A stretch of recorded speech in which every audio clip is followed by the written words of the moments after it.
आज हम लोग बहुपद चैप्टर स्टार्ट कर रहे हैं। आज हम लोग बहुपद के बारे में थ्योरी पढ़ेंगे बहुपद का। तो पहला हम लोग क्या है, बहुपद में दो राशियां आती है। बहुपद में दो राशियां आती है, एक आती है चर राशि, एक आती है अचर राशि। तो पहले चर राशि और अचर राशि को जानना होगा तो बहुपद को जान पाएंगे सही तरीके से। तो चर राशि क्या होता है, एक होता है चर राशि। चर राशि इसको बोलते हैं वेरिएबल क्वांटिटी।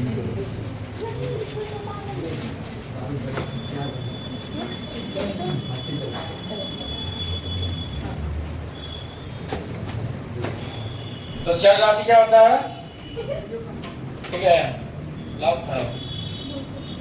तो चर राशि के बारे में हम लोग पढ़ रहे हैं। तो वेरिएबल क्वांटिटी, ठीक है। तो चर राशि, चर का मतलब क्या होता है, बदलना। क्या होता है, बदलना।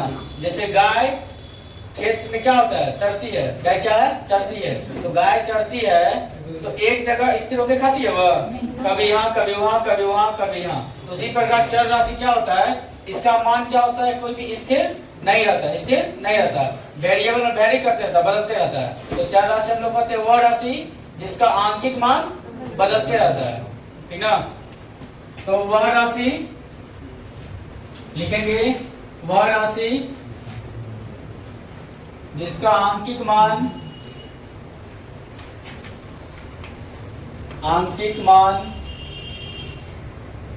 न्यूमेरिकल वैल्यू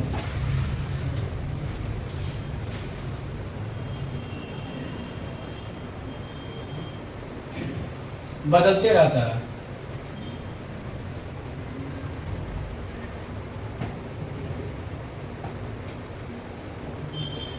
तो चर राशि क्या है, वह राशि जिसका आंशिक मान बदलते रहता है, उसे हम लोग उसे चर राशि कहते हैं, उसे चर राशि कहते हैं।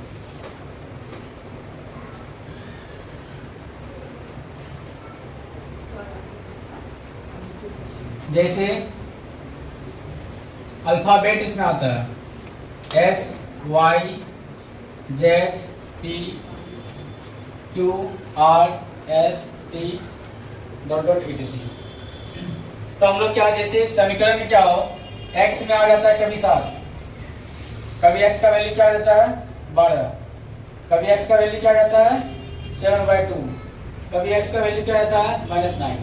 तो कोई भी क्या इसका फिक्स वैल्यू नहीं है, फिक्स वैल्यू नहीं है कि ये 7 आए या 9 आए, 11 आए, 7/2 आए, कुछ भी आ सकता है। इसका कोई अपना फिक्स वैल्यू नहीं होता, इसको हम लोग बोलते हैं चर राशि, ठीक है। जैसे मान लो y ले लेते हैं, y कितना हो गया 10 हो गया, फिर y का मान क्या आ जाएगा 8/7 आ जाएगा, फिर y का मान क्या आ जाएगा -7 आ जाएगा, y का मान क्या आ जाएगा √5 आ जाएगा। तो ये सब कुछ भी आ सकता है, क्या आ सकता है, कुछ भी, कोई फिक्स नहीं है कि y का मान 8/7 ही आएगा।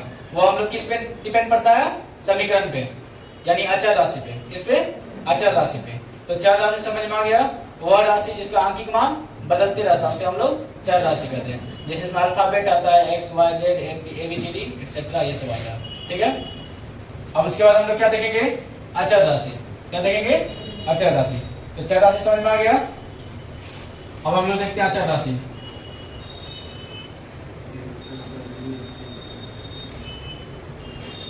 सब लिखते जाना है साथ में। तो लिखेंगे अचर राशि, सिंपल टर्म्स है, इसको बोलते हैं कांस्टेंट क्वांटिटी। तो नाम से ही अचर, ओ का अपना मीनिंग होता है नहीं, किसके नहीं, तो जो चर नहीं, तो जो चर नहीं वो क्या हो जाएगा अचर। यानी अचर राशि होता है वह राशि जिसका आंशिक मान नियत होता है।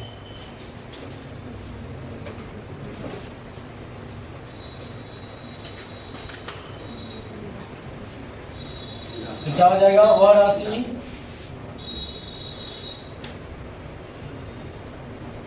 जिसका आंशिक मान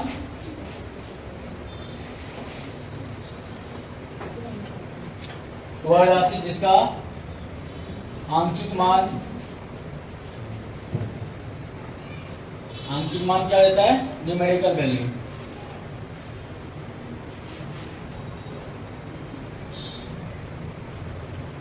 हमेशा नियत रहता है, हमेशा नियत होता है।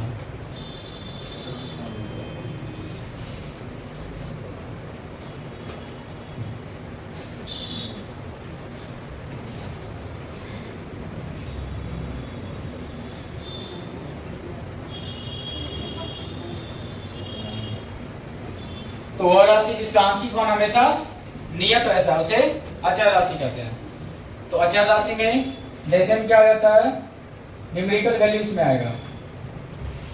जैसे 2 आ गया,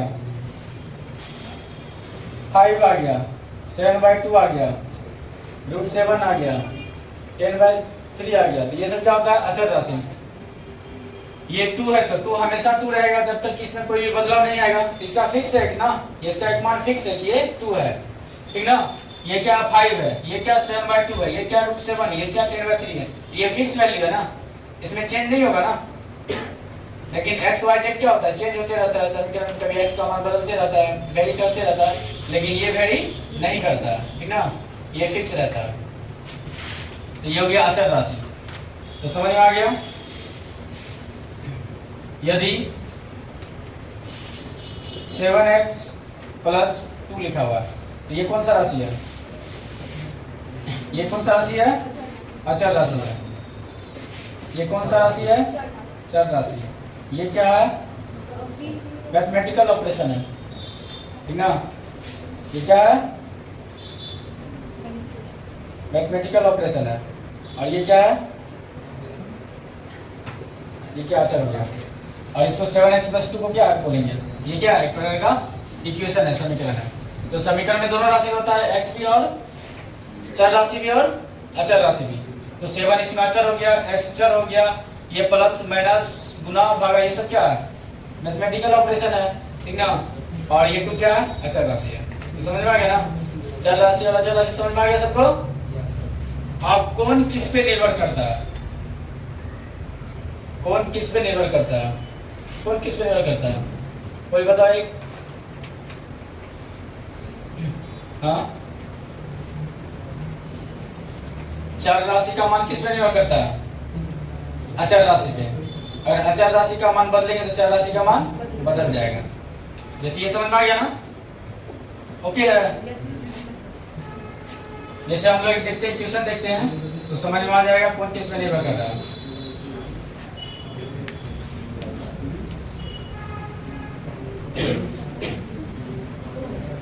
जैसे एक एग्जांपल ले रहे हैं, 2x बराबर ले लिए 10, तो x बराबर क्या हो जाएगा? 10/2। तो क्या आ रहा है? आंसर आ गया 5।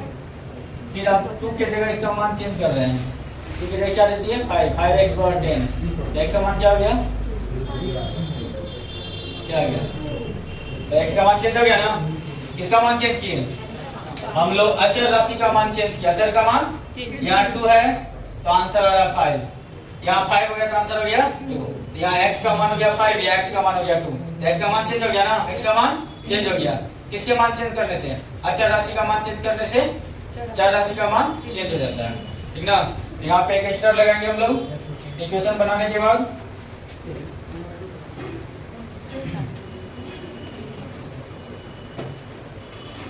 एक स्टार लगाएंगे,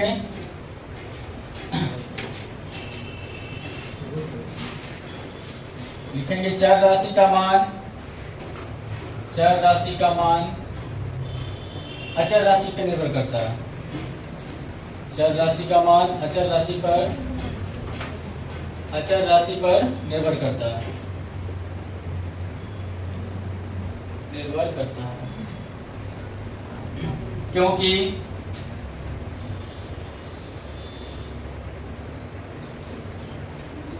अचर राशि का मान, अचर राशि का मान बदलने पर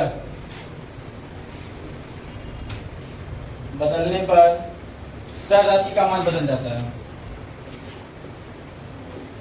चर राशि का मान बदल जाता है, बदल जाता है।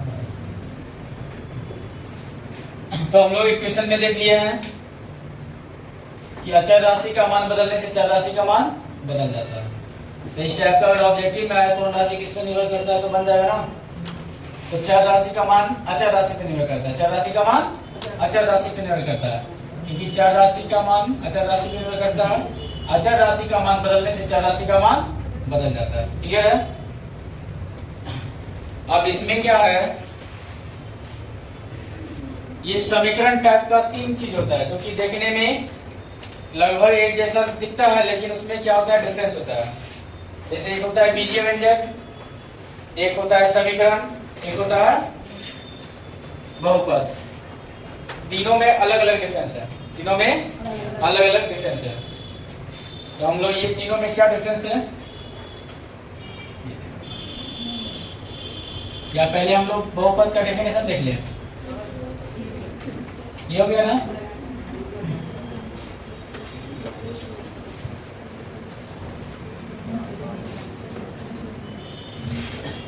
पहले हम लोग बहुपद का डेफिनेशन देख लेते, फिर डिफरेंस देखेंगे। तो लिखेंगे बहुपद, बहुपद पॉलिनोमियल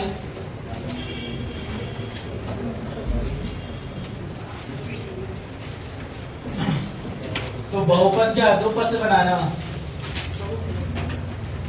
बहु और पद, ठीक ना, है ना बहुपद, ठीक ना। तो बहुपद किसे कहते हैं, जिसे बहुत सारे पद होते हैं, ठीक ना। तो बहुपद में बहुत सारे पद भी होते हैं, एक पद भी होते हैं, ठीक ना।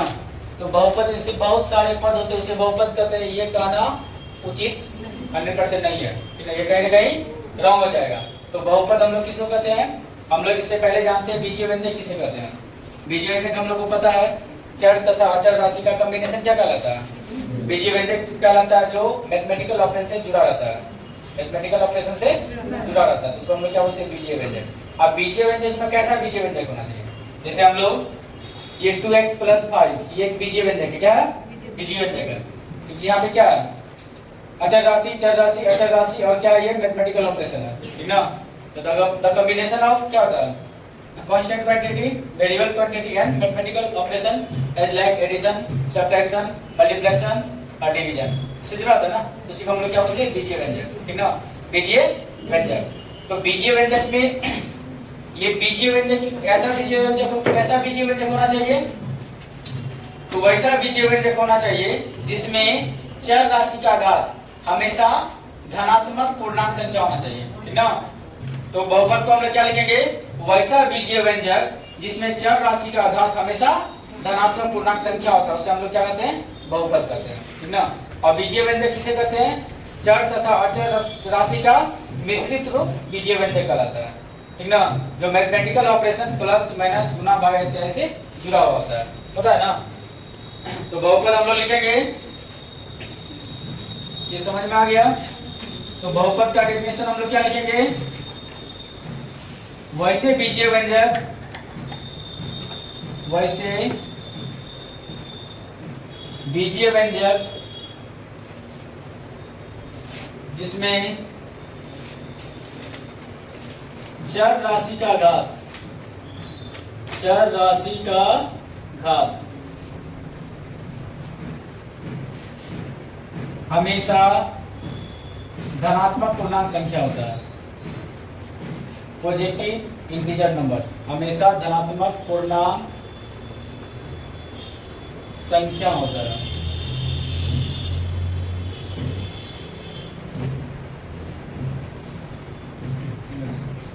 तो वैसे बीजीय व्यंजक जिसमें चर राशि का घात हमेशा धनात्मक पूर्णांक संख्या होता है, उसे बहुपद कहते हैं, उसे बहुपद कहते हैं,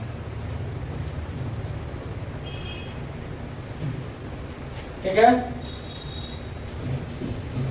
तो बहुपद समझ में आ गया, वैसे बीजीय व्यंजक जिसमें चर राशि का घात हमेशा धनात्मक पूर्णांक संख्या होता है, उसे क्या कहते हैं, बहुपद कहते हैं। जैसे हम लोग एग्जांपल देखते हैं, 4x + 5, इसका घात क्या है, घात हम लोग किस पे देखेंगे, चर राशि पे, x y z इस सब पे देखेंगे, तो x का घात क्या है? अभी यहाँ पे क्या है? 1 है, नहीं कुछ क्या 1 है, ये बहुपद होगा, ये बहुपद होगा। 4x स्क्वायर प्लस 2x, तो घात क्या है? प्लस 2 है ना, और इस पे 1 है, तो जो मैक्सिमम घात होता है वो बहुपद का घात होता है। जो मैक्सिमम घात होता है वो, इसको बोलेंगे हम लोग द्विघाती बहुपद। क्या बोलेंगे? द्विघाती बहुपद। इसमें पूछेगा इस बहुपद का घात क्या है, तो 2 है। क्या है? 2 है। इसका घात क्या है? तो 1 है ना, तो ये बहुपद होगा। इससे 4x प्लस x पे पावर माइनस 2, ये बहुपद होगा? ये नहीं होगा। क्यों नहीं होगा?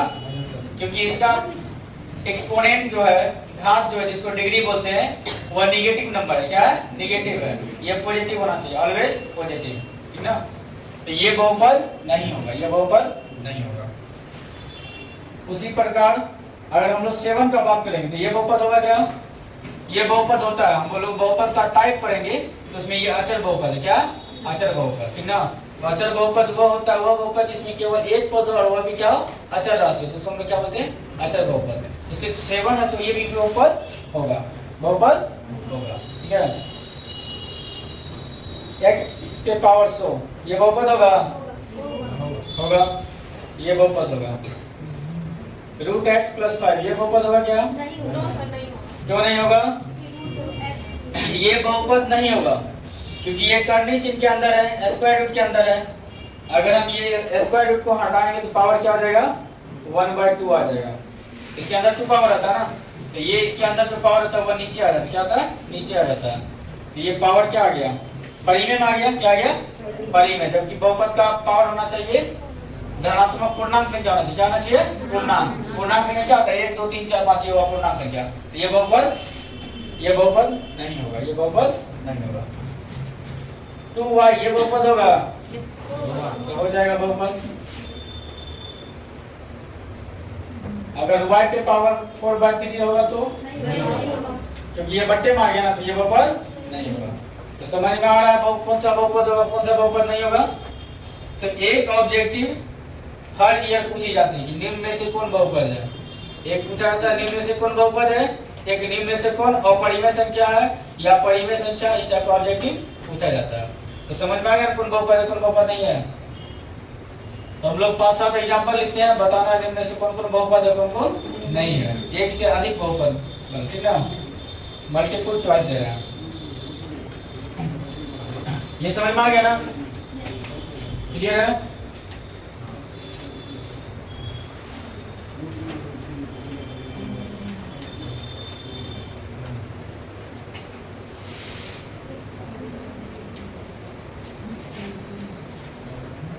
निम्न में से कौन कौन बहुपद होगा, कौन कौन बहुपद होगा, कौन कौन बहुपद होगा, कौन कौन बहुपद होगा। एक से अधिक आंसर है, एक से अधिक आंसर।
ठीक है,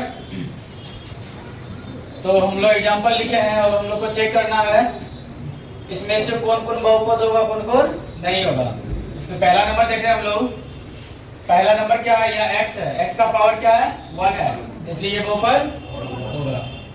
दूसरा हम देख रहे हैं, हम लोग को x देखना है, x y कहाँ पे है, यहाँ x की पावर 2 है तो होगा ना, होगा, ये बहुपद होगा, ये भी होगा, ये होगा क्या 4 का, 4 का नहीं होगा, क्यों नहीं होगा, क्योंकि यहाँ x पे पावर 2/3 है, 2/3 नहीं होना चाहिए ना, इसलिए ये बहुपद नहीं होगा।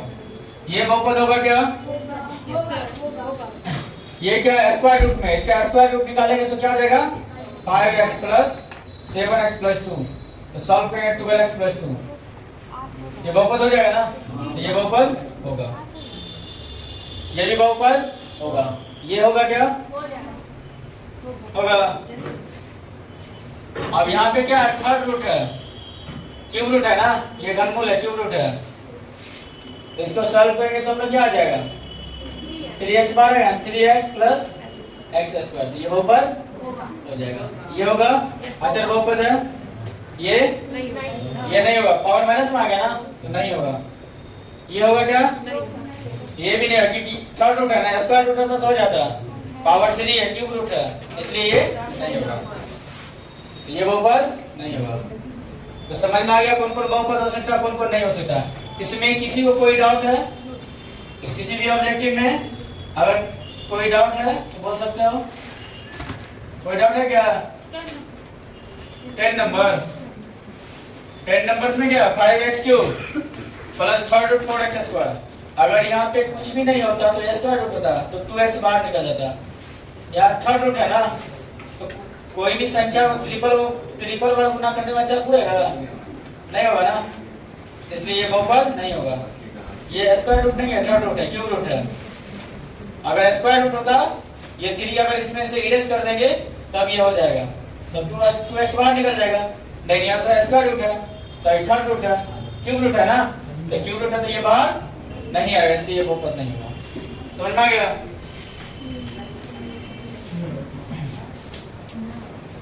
तो एक क्वेश्चन पूछा जाता है, ठीक है,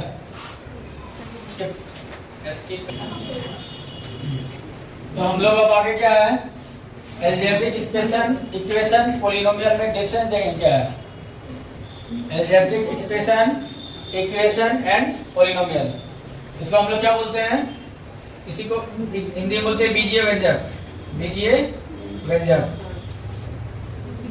इसको क्या बोलते हैं समीकरण, और इसको क्या बोलते हैं बहुपद।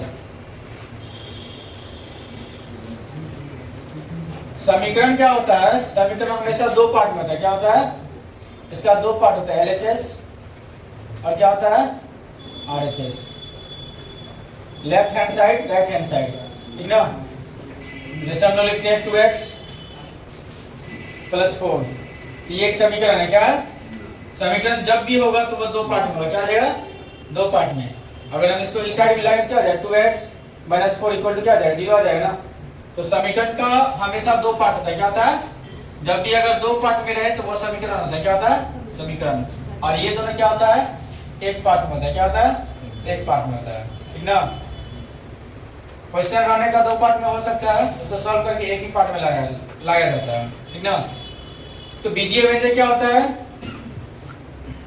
जैसे हम लिखते हैं 4x प्लस 2 या 2x स्क्वायर प्लस x पे 4/7 प्लस 6, तो बीजीय व्यंजक क्या होता है, इसका कोई स्पेशल रूल नहीं होता है, स्पेशल रूल नहीं होता है, ठीक ना।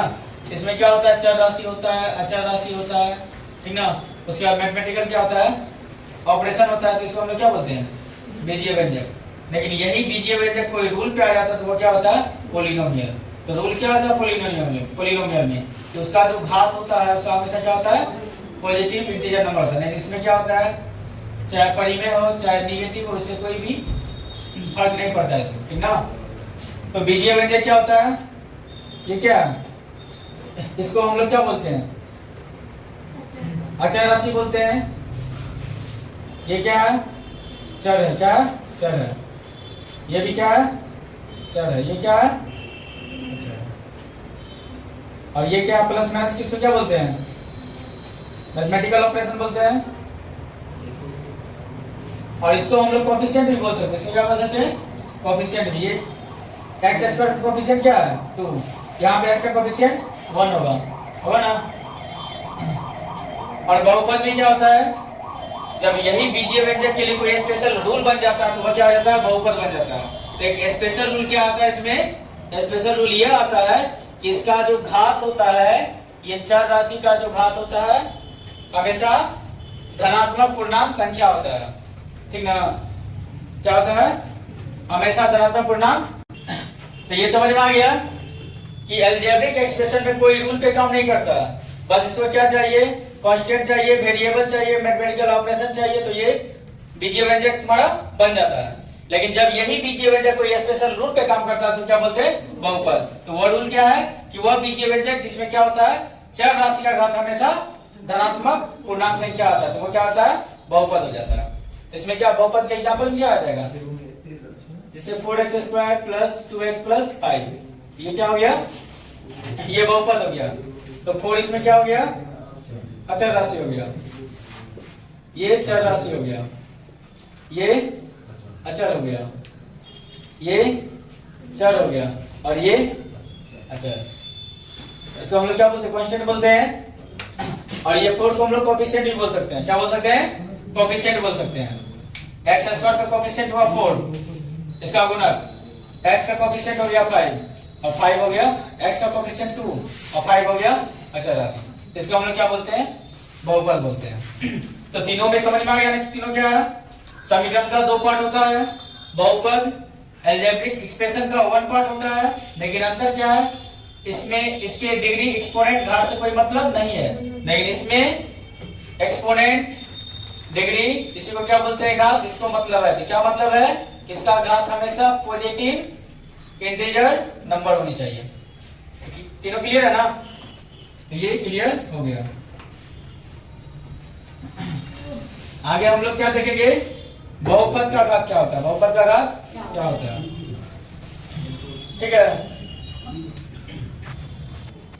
तो हम लोग आज इतना समझ में आ गया। बहुपद समझ लिए, बहुपद, समीकरण और बीजीय व्यंजक का अंतर भी समझ गए।